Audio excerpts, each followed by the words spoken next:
竹升麵係有成100年嘅歷史嘅，即係我阿爺嗰輩咧就已經做㗎啦。日本嘅 MHK 2間嘅韓國電視台，仲有係香港嘅有線電視台，咁啊其他國內嘅幾大媒體啦都嚟拍攝過。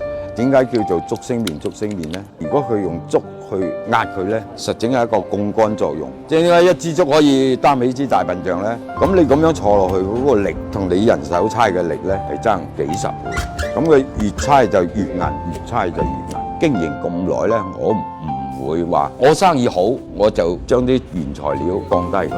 你原材料唔靚，任你做，你都做唔到。